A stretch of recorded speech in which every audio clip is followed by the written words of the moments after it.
For years, we have been told that America's biggest challenge is China. Whether it's the economy, technology, or military power, the conversation almost always comes back to one thing: China is rising and America must stop it. But what if everyone is looking in the wrong direction? What if America's biggest threat isn't China, isn't Russia, and isn't any foreign enemy at all? What if the greatest danger is coming from inside the country itself? That's exactly what former Singaporean Foreign Minister George Yeo believes. And if he's right, then the consequences won't just affect America, they'll affect the entire world. Just listen to what he has to say. If the US goes into decline, the effect will be more dramatic than the fall of Western Rome, or the collapse of the Ottoman Empire, or the Qing Dynasty. The Americans have legions everywhere.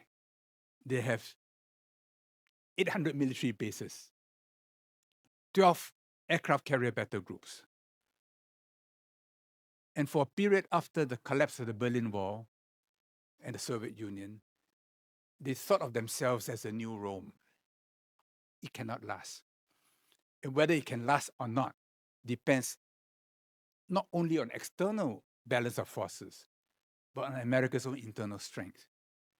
The US is going through a wrenching period. In many ways, the society is sick. An Indonesian friend of mine making tires in China, but could not export those tires to the US because of tariffs. So they built a tire factory in South Carolina. So recently, I asked them how the factory was doing. I thought it must be doing very well with the tariffs.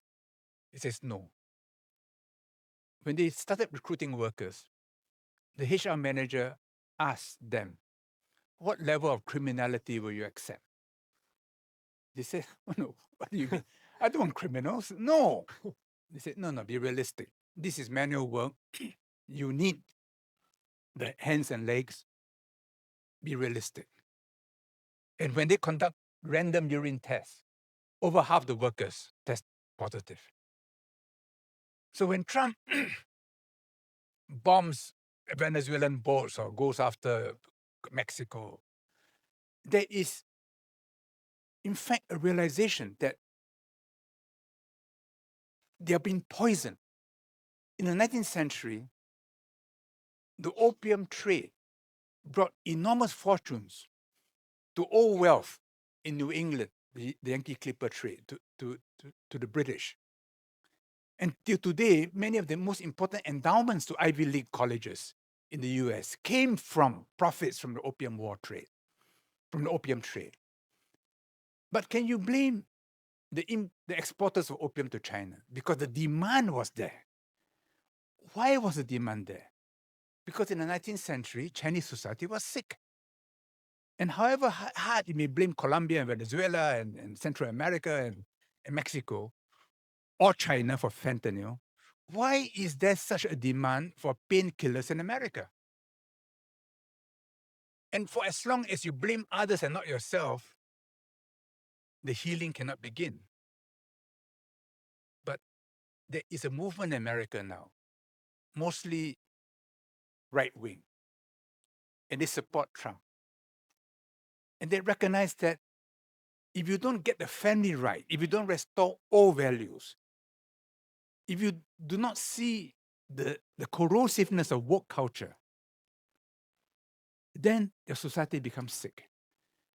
So whether it is a phenomenon of Trump, and Trump is only a phenomenon, or Charlie Kirk or whatever, American society is going through a period of internal struggle. If it can heal, you remain the greatest country on earth because of its natural endowments, its island status, far away from everybody else, and the intelligence and creativity of its people and its research and academic institutions. But if you cannot resolve this internal struggle, and they start demonizing one another and killing each other, one can envisage as a low likelihood possibility, a scenario where there's a second civil war. And that will have portentous consequences for the entire world. We are not crystal ball gazers. We just say, look, these are the possible scenarios.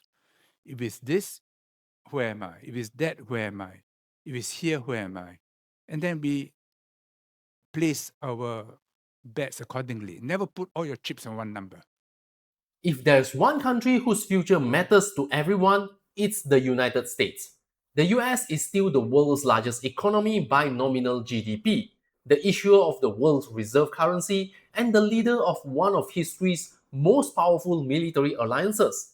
It operates around 800 military bases across more than 70 countries and maintains 11 active aircraft carriers, more than the rest of the world combined. No country has projected global influence on this scale since the end of Cold War.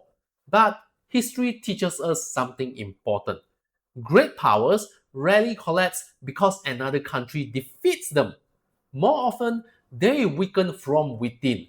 The Roman Empire wasn't destroyed overnight by a single invading army. Years of political instability, economic problems, corruption, and internal division had already weakened it long before the final blow came. George Yeo believes America could be facing a similar challenge today, not because another country is stronger, but because American society itself is becoming increasingly divided. And one of the clearest signs of that division is something many people don't immediately associate with national power: the drug crisis. When people talk about America's opioid epidemic, the conversation usually focuses on fentanyl, drug cartels, or foreign suppliers. Politicians often blame Mexico. Some blame China, of course, right? Others blame criminal networks. But Joshua asked a much more uncomfortable question. Why is there such enormous demand for these drugs in the first place? Because without millions of people wanting them, there wouldn't be a market. To explain this, he points to one of the darkest chapters in Chinese history, the Opium Wars. In the 1800s, British merchants flooded China with opium, creating widespread addiction and social collapse. It's one of the most painful periods in Chinese history. But Yo makes an important observation. Yes, the people selling drugs deserve blame. But if a society becomes so broken that millions are desperate to escape reality, then simply blaming the suppliers doesn't solve the real problem. The deeper issue lies within the society itself. The same question applies to America today. So, why are so many people struggling with addiction, depression, and hopelessness? Why has the demand become so enormous? Until those questions are answered, the crisis is unlikely to disappear. And the impact goes far beyond public health. It starts affecting the economy too. Joshua shares the story of an overseas manufacturer that opened a factory in South Carolina. When the company started hiring workers, its human resources team warned management that they would likely need to hire applicants with criminal records because there simply weren't enough qualified workers available. Then came the mandatory drug test. According to Yo's account, a surprisingly large share of applicants failed. Whether you see this as one company's experience or a broader warning, the message is the same. When addiction spreads through a society, it doesn't stay a personal problem. It reaches workplaces, factories, businesses, and guess what? Productivity falls. Companies struggle to hire reliable workers. Eventually, the entire economy feels the impact. But America's challenges don't just stop there. Politics has become another battlefield. Instead of simply disagreeing with each other, many Americans now see the other side as a threat to the country's future. Every election feels like the most important election in history. Congress often struggles to pass major legislation. Trust in institutions has declined. Even basic facts are increasingly disputed depending on where people get their news. This level of polarization makes solving long term problems incredibly difficult.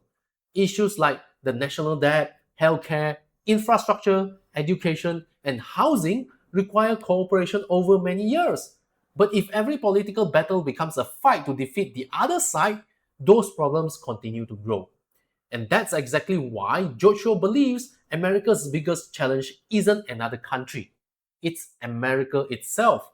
Now, none of this means America is doomed. Far from it, okay? The United States still has enormous strengths. It remains home to many of the world's best universities. It attracts talented people from across the globe. Its companies continue to lead in artificial intelligence, biotechnology, aerospace, and software. It has vast natural resources, two oceans protecting its borders, and a long history of innovation. These are advantages that very few countries possesses. The real question is whether America can overcome its internal divisions before those strengths begin to erode. Because history shows that countries don't usually fall when they are weak. They often begin to decline when they stop trusting one another. When politics become more important than solving problems. When society becomes too divided to work together. If America can rebuild that trust, it has every chance of remaining one of the world's leading powers for decades to come. But if those divisions continue to deepen, the effects won't stop at America's borders. The US dollar underpins much of the global financial system. American military alliances shape security across Europe and Asia. Its economy influences markets around the world. If America experiences serious internal instability, almost every country will feel the consequences. That's why George Yeo's warning matters. He's not saying China will defeat America. He's saying America's future will be decided by Americans themselves. History isn't only written on battlefields. Sometimes it's written in schools, communities, workplaces, and families. Because in the end, the greatest threat to a nation isn't always the enemy standing outside the gates. Sometimes it's the cracks quietly growing from within. So what do you think? Is America's biggest threat really coming from within? Or do you see things differently? Share your thoughts in the comments below. If you enjoyed this video, don't forget to like, subscribe, and turn on notifications for more in-depth geopolitical analysis. Thank you for watching, and I'll see you in the next one.